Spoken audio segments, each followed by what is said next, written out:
Bueno, vamos a comenzar con el caso clínico. El caso clínico se trata sobre una mujer de 49 años que se interna por anemia severa y dolor en miembros inferiores con los siguientes antecedentes médicos.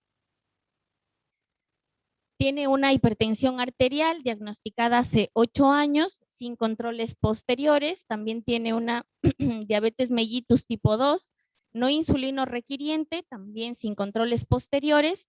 Tiene sífilis, que nos refiere la paciente a los 28 años, y como antecedentes quirúrgicos tiene una amputación transmetatarsiana en el 2018 por necrosis de pie izquierdo en contexto de una isquemia arterial más un pie diabético más una sobreinfección.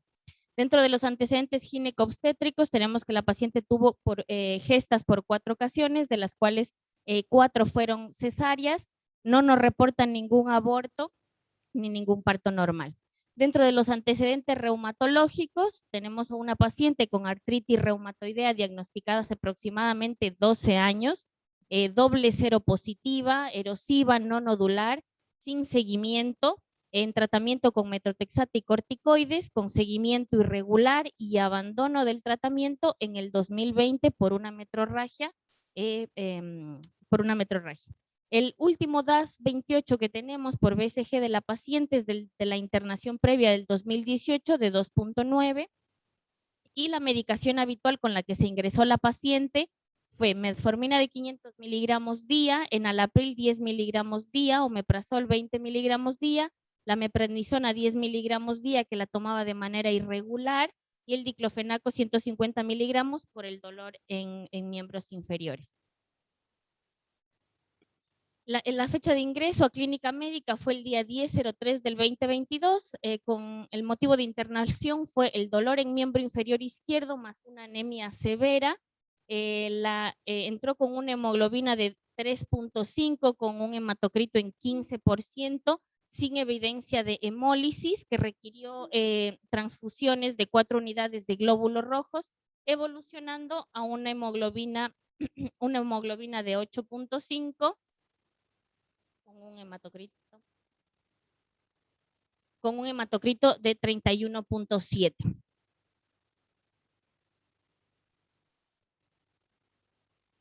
Dentro del examen físico al ingreso tenemos que los miembros superiores tenían marcado edema en manos y antebrazos bilateral. Posterior a la mejoría del edema se objetiva limitación en radiocarpianas a la flexoextensión, presencia de abundante panus en metacarpo falángica y en PIV de mano derecha, desviación cubital no reducible y dedos en cuello de cisne bilateral. También en el miembro inferior izquierdo podemos objetivar líbedo y palidez a nivel de pierna, pulso pedio y popliteo ausente, femoral presente, frialdad a la palpación. Evidenciamos la amputación transmetatarsiana con presencia de úlcera en el malleolo externo de 3 centímetros, de bordes definidos y eritematosos con fondo de fibrina sin secreción. El miembro inferior derecho no evidenciaba lesiones cutáneas, tenía pulsos presentes y el llenado capilar era normal. Con respecto al dolor en el miembro inferior al ingreso, este evoluciona con fiebre, evoluciona con mayor dolor, con fiebre a 39 grados, piel malmolea, por lo que se realiza un ecodoppler arterial de este miembro inferior izquierdo, donde se objetiva arterias popliteas, tibial anterior y posterior, que no presentaban señal a la exploración con Doppler color, por lo que se interconsulta cirugía general, cirugía vascular, quien nos indica que es una isquemia arterial crónica reagudizada, por lo que se intenta por parte del servicio de vascular una revascularización que resulta fallida, y por presentar inestabilidad hemodinámica con requerimiento de vasoactivos pasa a la unidad de terapia intensiva, donde se le realiza una amputación suprapatelar del miembro inferior izquierdo. Evoluciona además con edema del miembro inferior derecho y el muslo izquierdo, para lo que requirió otro ecodoppler venoso de miembros inferiores, donde se objetiva una femoral común superficial profunda en tercio proximal bilateral, dilatadas, no compresibles, con material ecogénico y flujo filiforme periférico, compatibles con una trombosis venosa profunda bilateral, femoral bilateral. Se le realizan estudios de inmunoserología donde podemos ver que en lo positivo tiene un ANCA-X 1 en 160, un factor reumatoideo en altos títulos en 276 y un inhibidor lúpico positivo. Los anticuerpos para SAF siguen pendientes. Dentro de lo reumatológico vemos que es una paciente con múltiples factores de riesgo, con un mal pronóstico, con factores de riesgo para un mal desarrollo articular. Tiene doble seropositividad, más de 10 años de evolución de su enfermedad de la R, con un tratamiento irregular, con mala adherencia y con inadecuado control de enfermedad. Estos factores también son predisponentes para una vasculitis, algunos de estos son predisponentes para una vasculitis reumatoidea. En resumen, resumiendo un poquito la paciente, tenemos una paciente con múltiples factores de riesgo cardiovascular y también con múltiples factores de riesgo de aterosclerosis, entre los cuales tenemos la hipertensión, la diabetes, la R mal controlada, corticoterapia prolongada, la amputación previa, tenemos una isquemia arterial, tenemos una TBP bilateral y un inhibidor lúpico positivo en contexto de una paciente séptica. Y también tenemos el ANCA-X reportado previamente. Entonces, ¿cuál es la etiología de esta isquemia? ¿Cuál podría ser la etiología de esta isquemia? Puede ser una vasculitis asociada a la artritis reumatoidea, tiene una AR seropositiva, erosiva, de larga data, con inadecuado control. Podría ser una vasculitis primaria, vemos la posibilidad de que sea otra autoinmune, tiene reactantes de fase aguda elevadas, un ANCA-X, una isquemia previa.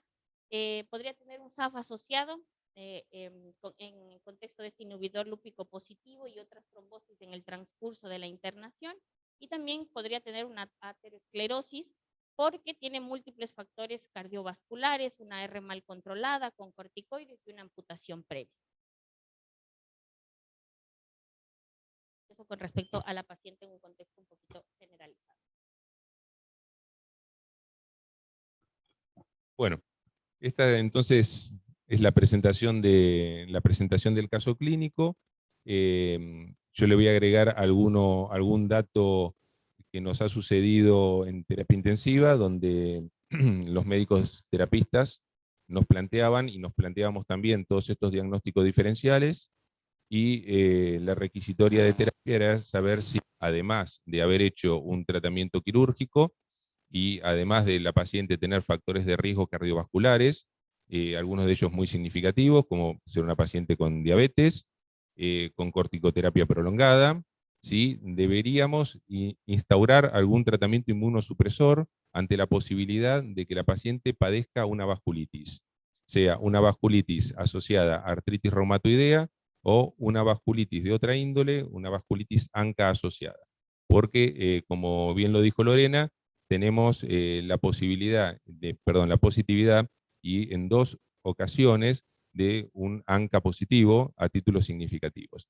Pero el ANCA con un patrón X o patrón atípico, y bueno, me parece que como para arrojar un poco de luz, le voy a dar la participación a la doctora Pino, que nos hable justamente de ANCA atípicos, de ANCA X, cuál es la visión clínica que tenemos que tener frente a un paciente que padece o que le encontramos este autoanticuerpo, qué deberíamos hacer, si tenemos que seguir investigando la presencia de ANCA por medio de LISA, si no hay que investigarlo más, ¿qué tenemos que hacer, María?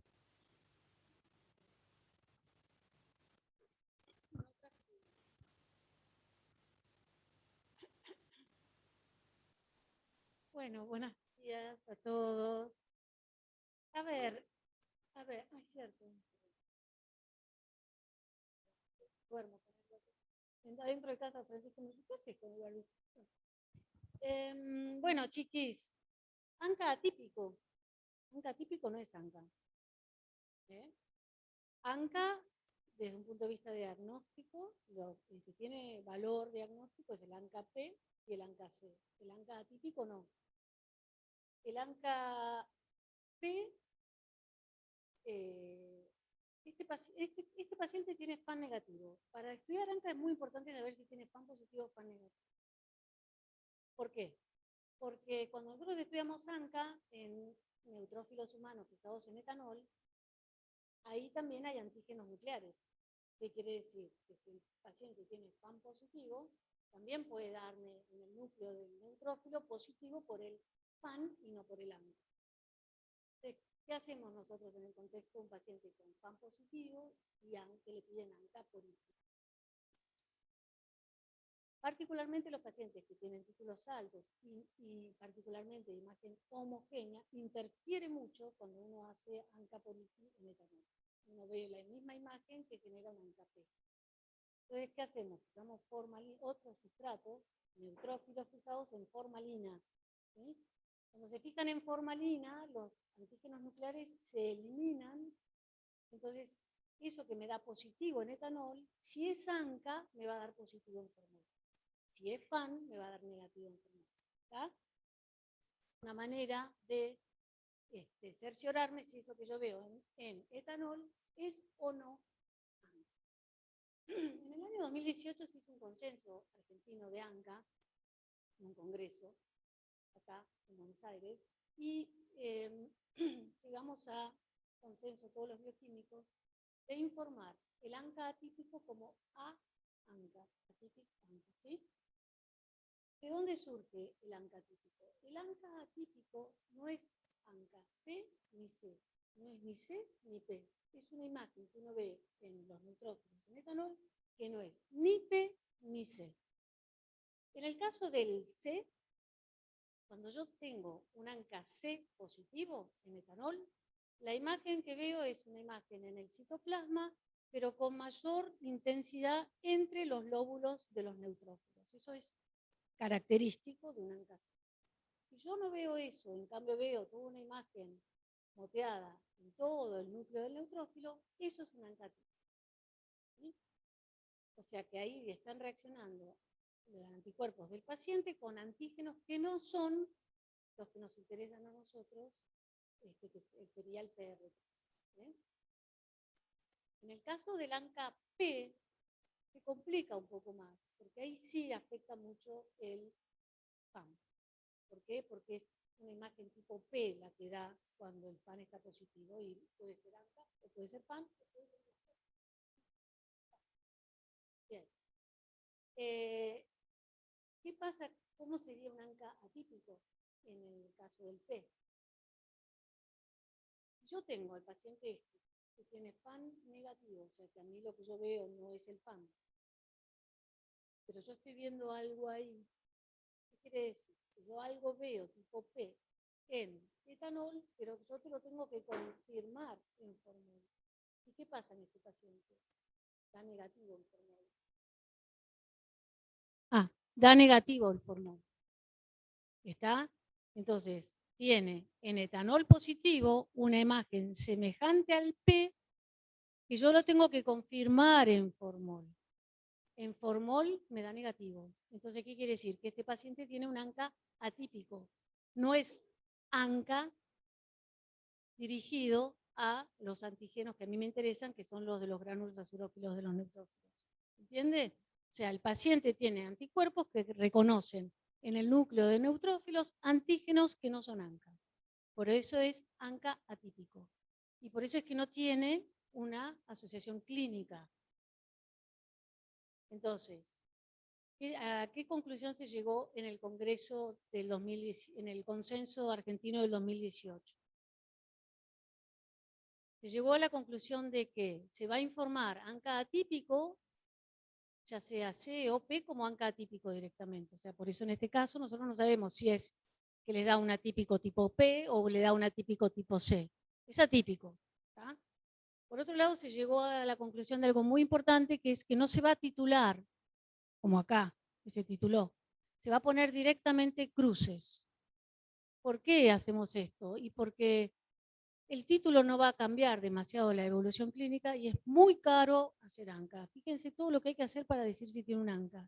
Hay que hacer FAN, hay que hacer etanol, hay que hacer formol, hay que hacer un montón de cosas para saber si tengo un ANCA porífico positivo o negativo.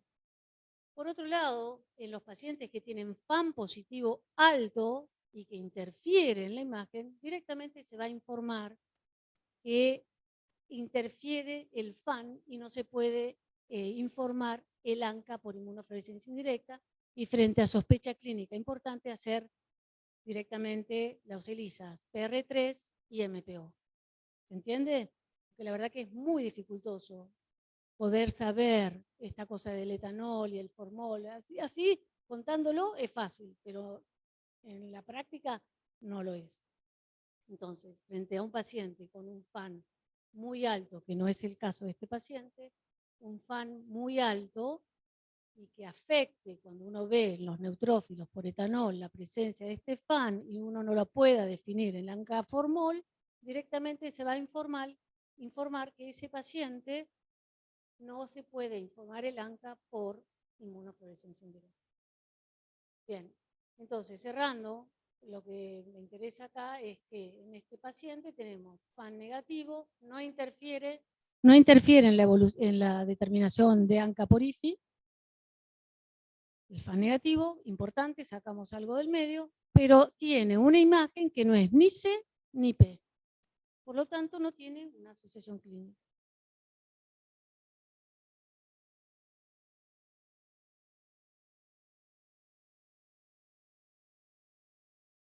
Es que ya está pedido acá. Ah, obvio, siempre. Siempre. Yo creo que si ustedes sospechan de una vasculitis por ANCA, siempre irá al MPO de TR3, siempre.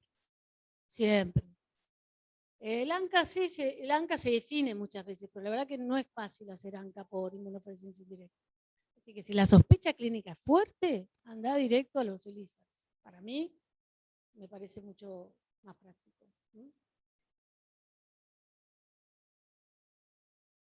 No, no es tan frecuente. No, las diferencias de sensibilidad, acá me preguntan si es frecuente que tenga inmunofluorescencia indirecta negativo con ELISAs positivos. La verdad que no. En general, si tenés salvo que tengas unas ELISAs muy borderline, tipo que si el valor de corte es 20 y vos tenés unos ELISAs de 25 o de 30, eso es como para repetir y confirmar que esos ELISAs realmente estén en la evolución. El ELISA es un método sensible y cuando los valores son cercanos a valor de corte, son valores que conviene confirmarlos en la evolución. Así que en general, cuando son valores no dudosos, digamos, en el ELISA, en general siempre tienen IFI positivo.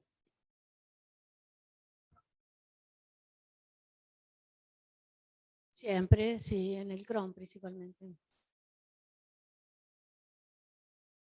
No, se ve. Lo que pasa es que el ANCA-P es frecuente verlo en la enfermedad intestinal. Lo que pasa es que son ANCAs que no son MPO, son ANCAs MPO negativos, son ANCA-P, ¿sí? ANCA-P con MPO negativo. Sacamos la vasculitis del medio. Porque el ANCA-P no lo genera el MPO nada más, los anti-MPO, lo genera el antielastasa, hay un montón, BPI, hay un montón de antígenos de los gránulos azurófilos, de los neutrófilos, que te pueden generar un ANCA-P. En vasculitis vemos si es MPO. Ahora, si ya vamos al intestino, ahí el MPO me va a dar negativo. Puedo tener un ANCA-P en varias de las enfermedades intestinales, el caso del Crohn. En el Crohn está descrito que vos tengas un ANCA atípico, y el paciente tenga Crohn. Ahí tenés tenés el ASCA, que te salva, ¿viste?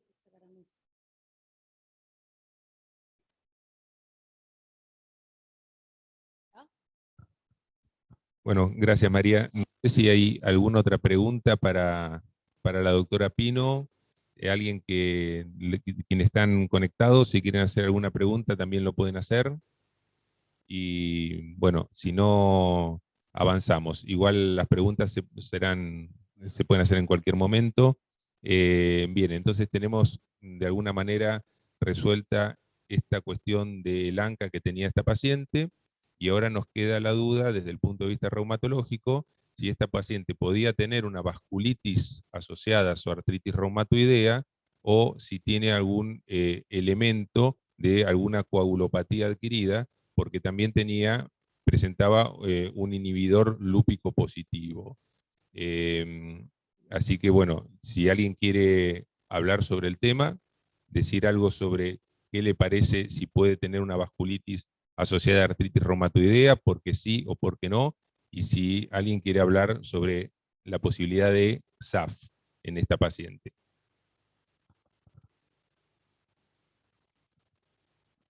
Ana, ¿querés hablar algo de vasculitis reumatoidea? ¿Qué te parece? Diego, Majo, ¿alguien quiere decir algo? En realidad las vasculitis reumatoideas uno las espera clásicamente. ¿Cómo? Bueno, muy bien, vení. Eh, todo tuyo. Hola, hola, hola, buenas, hola, hola. Bueno, yo soy Blay Zúñiga, para los que no me conocen.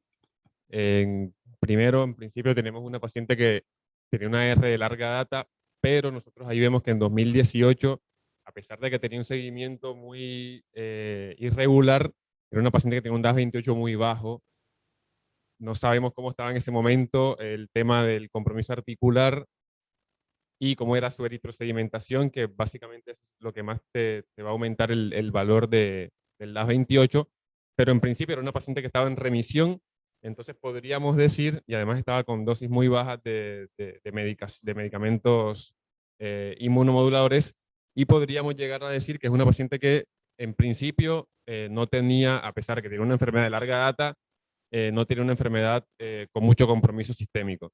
Entonces, por ahí yo pensaría en principio que la vasculitis reumatoidea se aleja un poco en contexto de toda esta patología sistémica que no estaba teniendo una evolución tan desfavorable. Y después, con respecto al SAF, me parece que ella no tenía anticuerpos para SAF previos, pero ahora en la internación ella desarrolla trombosis arterial que le produce la isquemia arterial crónica reagudizada y esta trombosis venosa, pero la paciente tiene un contexto también clínico bastante complejo, que es múltiples infecciones y está postrada. Entonces, tiene un inhibidor lúpico positivo que, bueno, te predispone mucho más a todo el componente de trombosis arterial, pero en un contexto clínico bastante desfavorable. Acá ayuda mucho el tema de la biopsia, que bueno, ahora nos van a comentar, para hacer diagnósticos diferenciales. Eso es lo que pienso con respecto a esos temas. Bueno, gracias, Blay. Sí, muy interesante lo que comentaste. Yo simplemente para recordar, y sobre todo para recordar a los más jóvenes, la artritis reumatoidea puede estar asociada a cambios vasculíticos, puede tener vasculitis. Uno espera la vasculitis reumatoidea, sobre todo en aquellos pacientes que llevan muchos años de evolución, que son seropositivos, que tienen doble seropositividad, que son nodulares y que son erosivos, y que en algún momento de su enfermedad, la enfermedad clínicamente se apaga y empieza a tener los cambios vasculares. Recordemos que básicamente hay tres grandes grupos de vasculitis que uno puede encontrar en la artritis reumatoidea, que es la vasculitis leucocitoclástica, la endarteritis obliterante, que la vamos a ver más a nivel de periférico, sobre todo a nivel de manos, y una forma de vasculitis muy similar a la panarteritis nodosa, que puede comprometer grandes vasos, y que bueno, fue una de las posibilidades que se planteó en esta paciente que estamos mostrando ahora. Así que esta paciente, como por decir algo a favor, era una paciente de larga data, era una paciente erosiva, una paciente seropositiva, y una paciente que, si bien tenía un manejo irregular de su enfermedad, había hecho un tratamiento con corticoterapia y con metrotexato, y hoy por hoy estaba en una fase, digamos, quiescente por lo menos de su artritis reumatoidea. Así que ese es el cuadro clínico de la paciente desde el punto de vista de su artritis, ¿no? Y bueno, como bien dijo Blade, tiene un inhibidor lúpico positivo, que si mal no recuerdo se hizo en un momento que todavía no estaba anticoagulada, corríjanme si no es así, donde uno, digamos, le adjudica, si estuviera anticoagulada, una menor, obviamente, injerencia del inhibidor lúpico. Así que bueno, habíamos sospechado que podía tener un papel en juego, y estábamos limitados con el hecho de hacer anticardiolipinas y hacer algún otro, otros anticuerpos que nos puedan hablar del diagnóstico de SAF. No sé si alguien quiere aportar algo de lo que puede ser SAF o el inhibidor lúpico, puede participar, y si no, creo que ya podríamos pasar a la anatomía patológica. Con esta paciente, la discusión clínica fue bastante compleja. No era una paciente tan fácil de decidir si su trastorno que la lleva a la amputación del miembro era por motivos estrictamente metabólicos, aterosclerosis y todo lo secundario al cuadro metabólico de la diabetes, o si realmente tenía alguna posibilidad de tener una vasculitis o alguna posibilidad de tener algún trombo asociado a SAF, que inclusive la paciente hace un cuadro de trombosis venosa en todo este contexto. Así que bueno, pudimos obtener una pieza quirúrgica. Esa pieza quirúrgica fue evaluada por el servicio de patología, y si no hay consultas clínicas, nos va a gustar mucho escuchar la visión y lo que se ha hallado en anatomía patológica. Así que si no hay preguntas o algún otro comentario, le damos paso a las doctoras de patología.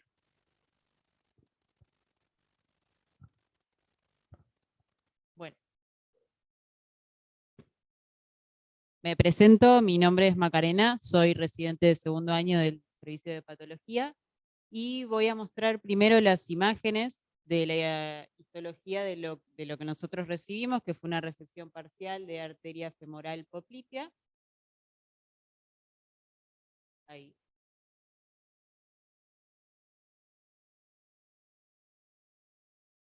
Ahí está, perdón.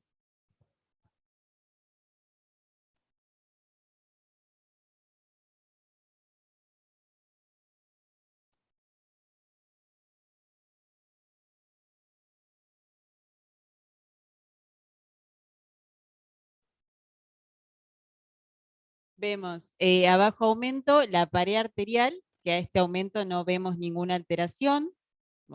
Permiso, toda la pared arterial, y a nivel endoluminal se veía el trombo y podíamos ver la capa, las fibras elásticas.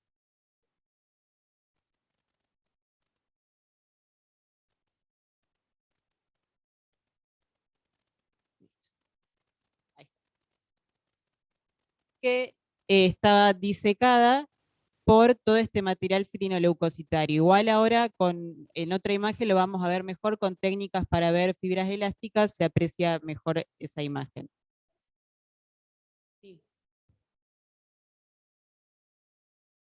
Dale.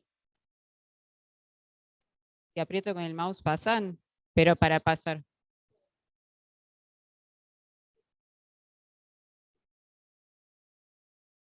La pared arterial, que a este aumento se ven de características preservadas, y a nivel endoluminal vemos el trombo y la capa elástica disecada por material fibrinoleucocitario, que como dije ahora en otra imagen con una técnica especial lo vamos a ver, se aprecia mejor. Acá mayor aumento, veíamos la íntima, a ver, acá se ve mejor, la capa elástica y el material fibrinoleucocitario disecando la pared, acá mayor aumento, y acá en esto es técnica de fibras elásticas que permite ver justamente la capa elástica y el material fibrinoleucocitario que está disecando la pared. Después podíamos ver el trombo, que en un sector se adhería a la pared, eso nos habla un poco de la cronicidad, y vemos que estaba conformado por tejido conectivo y depósitos de fibrina y estos vasos de recanalización. Después esta imagen es para mostrar la pared que se veía normal o con una mínima fibrosis subintimal. Teníamos la íntima, la capa media y la adventicia, con fibras elásticas, acá a menor aumento, que se puede evidenciar mejor. Y este es con tricrómico, que nos permite ver la fibrosis. Vemos la fibrosis que había a nivel del coágulo, vemos con rojo el músculo y la fibrosis mínima que se veía a nivel subintimal. Entonces el diagnóstico fue arteria femoral poplitea, resección parcial, trombosis reciente y en vías de recanalización, con una nota en la que se sugería correlacionar con datos clínicos y estudios por imágenes. Uno de los diagnósticos diferenciales que ustedes planteaban era el tema de la vasculitis. ¿Por qué no es una vasculitis desde nuestro punto de vista? Porque tendríamos que ver, en este caso, pensando en una parálisis nodosa, tendríamos que ver necrosis fibrinoide en la pared, que nosotros no lo veíamos, y tendríamos que ver neutrófilos en la pared, y tampoco veíamos, la pared estaba conservada. Excepto por esa mínima fibrosis que se observaba, teníamos, no podríamos pensar en una vasculitis por los hallazgos que nosotros encontramos. Antes de hablar de ¿por qué no sería una aterosclerosis? Porque no veíamos la placa, que la placa formada por las células musculares y por las células lipídicas extracelulares, tampoco teníamos ese hallazgo. Y este es un artículo que encontramos que por ahí nos podría orientar un poco, ya explicaba algo del hallazgo que teníamos. Es un estudio en el que se examinaron arterias femorales, popliteas e infrapopliteas de 121 piezas de amputación de 95 pacientes, con un total de arterias examinadas de 299. En estas arterias se encontraron en algunas de ellas trombos, en algunos casos agudos, en otros organizados, que la diferencia es que en el trombo agudo vamos a tener fibrina con más que nada glóbulos rojos y plaquetas, que no se veía tanto en nuestro caso, sino que se veía más lo que era el colágeno y los capilares de recanalización, que ya nos habla de un trombo más organizado.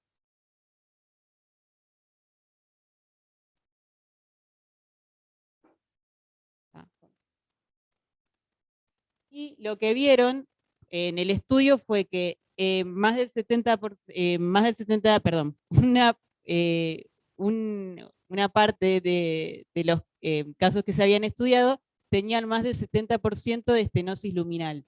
De este 70% de estenosis luminal, un 25% tenía aterosclerosis sin trombos y un 73% tenía trombos con aterosclerosis, pero de ese porcentaje vieron que había casos que tenía una aterosclerosis insignificante, que podría ser el caso nuestro con esa fibrosis mínima que se veía, que se podría considerar una aterosclerosis insignificante. Acá, bueno, nos resume un poco esto que expliqué recién y que sugiere que en estos casos podría asociarse a fenómenos tromboembólicos. Sí, querés.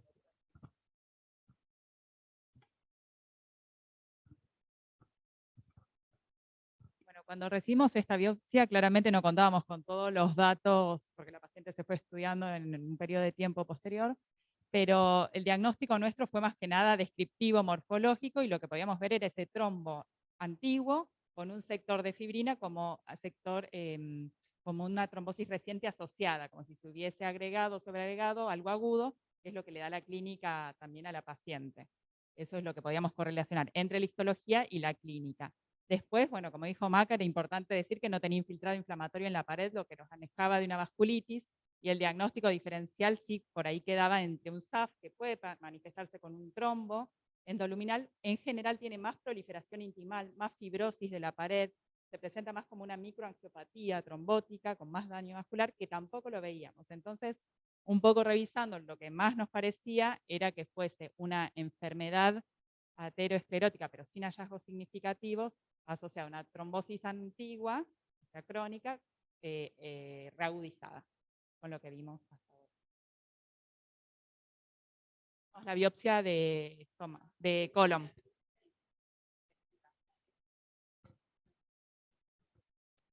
Sí. Si quieren se las muestro, ya que estamos.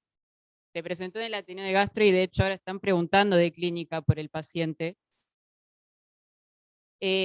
No se veía nada, ellos buscaban citomegalovirus, nosotros hicimos inmunistoquímica, lo buscamos así, o sea, se evidencia así, y no encontramos citomegalovirus, y lo único que se veía era mucosa colónica con algunos cambios reactivos, alguna alteración de la histoarquitectura de las criptas, pero después nada más no se observaba ni siquiera un infiltrado inflamatorio significativo en el corion.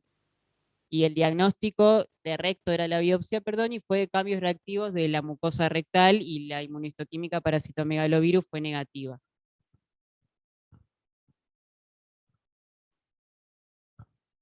Bueno, muchísimas gracias.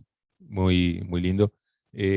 ¿Alguien quiere hacerles, aprovechando que vamos a abusar de las patólogas que están aquí, les quieren hacer una pregunta?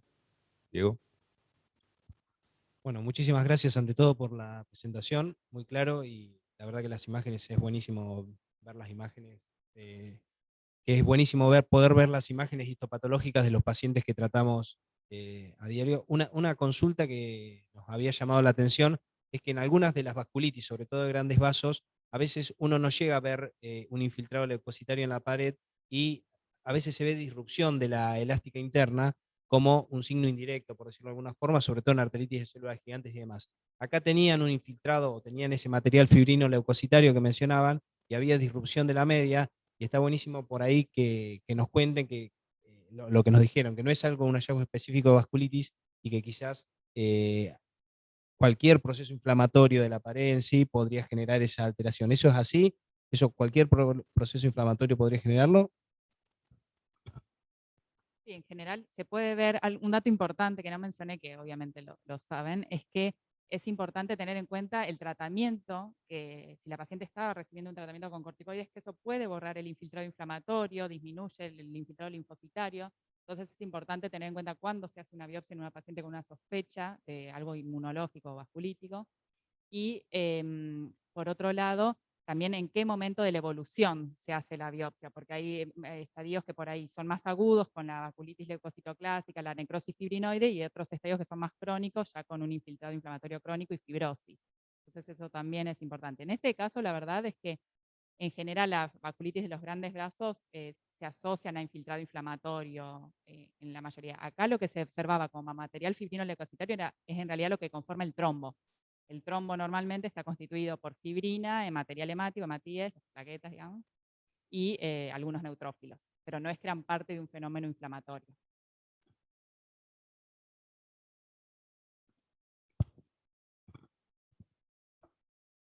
Muchas gracias. ¿Y está establecido o tenés idea de en cuánto tiempo se puede llegar a limpiar?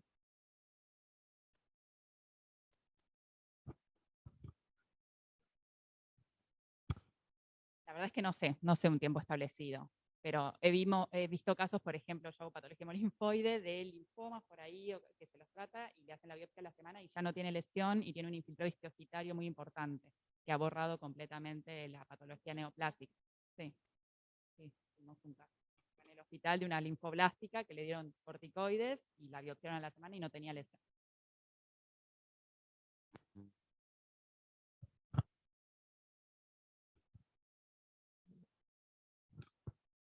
Dado que hago patología hemolinfoide, a mí me interesa un poco saber la opinión de ustedes con respecto al cuadro clínico de la paciente que tiene anemia y tiene una trombocitosis. Si bien estuvo tratada con metotrexate y eso puede dar alteraciones más que nada en la serie eritroide, quería saber si ya tenían alguna causa de la trombocitosis y pensar si esto no puede estar asociado a un estado de hipercoagulabilidad. ¿Quién quiere contestar? ¿Cómo? Se escucha todo entrecortado, dice. Si tienen una pregunta pueden hacerla. Bueno, te voy a decir mi opinión. La trombocitosis habitualmente que nosotros vemos en los pacientes con enfermedades del colágeno, sea artritis reumatoidea, sobre todo artritis reumatoidea, porque hay otras enfermedades del colágeno que al contrario cursan cuando se activan con trombocitopenia más que con trombocitosis, como por ejemplo puede ser el lupus. Pero la artritis reumatoidea, a veces las plaquetas actúan como un reactante fase aguda. Entonces vemos trombocitosis muy frecuentes en estados inflamatorios importantes. Esta paciente era una paciente que si bien venía con un cuadro clínico quiescente y muy tratado muy sui generis, ella se autoadministraba corticoides cada vez que se sentía mal, y a pesar de estar muy edematizada en terapia, que nos resultaba muy difícil la evaluación clínica, pero la paciente estaba activa, la paciente tenía signos de actividad. Entonces la verdad que nosotros en principio adjudicamos la trombocitosis a un estado de inflamatorio por la patología de base. Eso nos quedó como concepto. Yo te quería hacer, sí, ahora te paso, yo quería hacer una pregunta también de mi parte. Pacientes así, que son a veces difíciles de definir si tienen un estado de hipercoagulabilidad adquirida, como puede ser un SAF, y tienen además un contexto metabólico donde podría estar justificado la presencia de trombos. Desde el punto de vista de la pieza y anatomía patológica, ¿tenemos alguna inmunomarcación? ¿Tenemos algo que podamos hacer que nos pueda acercar al diagnóstico de que realmente el trombo sea secundario a un SAF? O sea, ¿hay algo más que le podemos pedir o no le podemos pedir nada más? No, que yo haya leído, no, solo las fibras, las técnicas especiales que le pedimos, el tricrómico, las fibras elásticas para evidenciar bien los componentes de la pared, pero la verdad es que no, hasta donde yo sé. Era con respecto a responderte un poquito sobre la trombocitosis. La paciente en la internación previa había hecho la misma trombocitosis casi en la misma cantidad, 700,000 plaquetas aproximadamente, que fueron descendiendo en la internación previa en el mismo contexto de la paciente. Sin embargo, Emma Tosí la está evaluando por una trombofilia, le mandó a hacer algunos estudios que están pendientes por sí.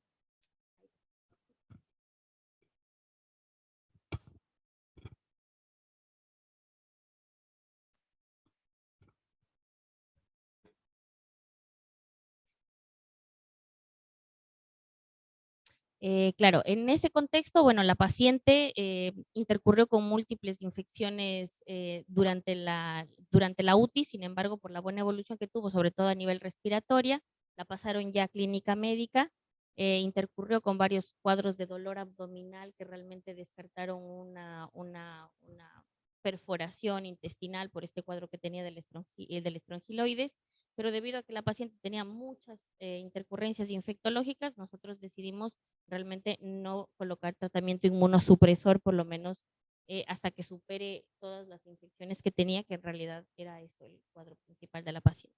Y al tener ya descartado que por biopsia y por inmunoserología no se trataba de una vasculitis, por lo menos inmunomediada.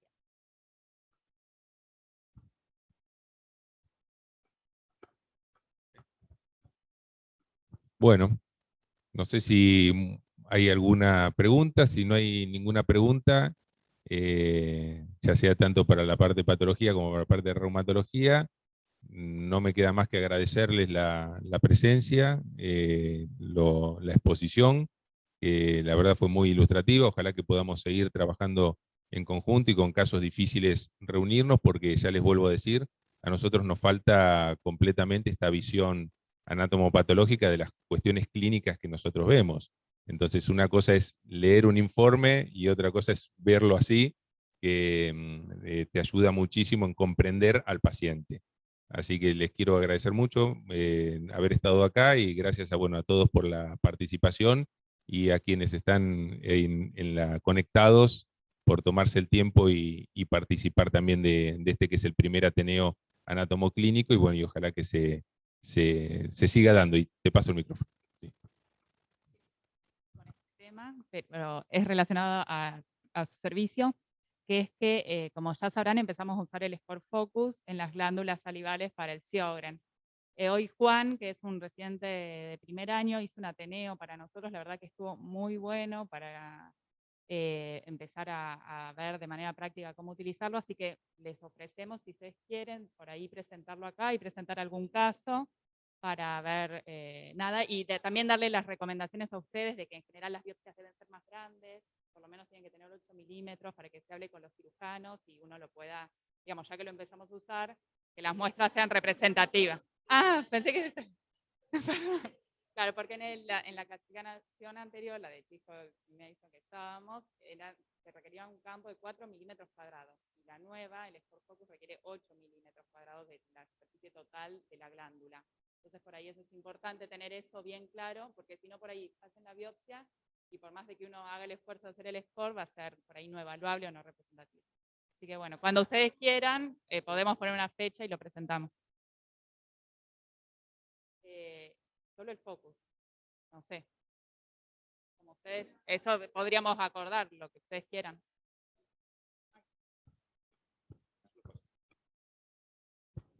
El tema con las biopsias es que nosotros la técnica que usamos es directamente extraer la glándula, no es que hacemos mucosa ciega y enviamos una pieza.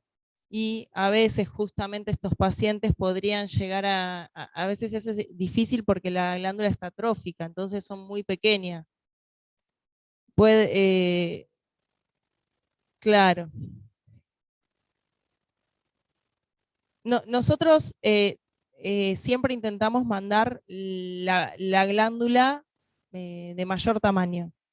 El tema es que donde se hace el corte, a veces no hay una de mayor tamaño de la que mandamos. ¿Se podría hacer en ese caso, cómo lo podríamos resolver? Porque no es que sacamos mucosa ciega, ese es nuestro problema con la biopsia.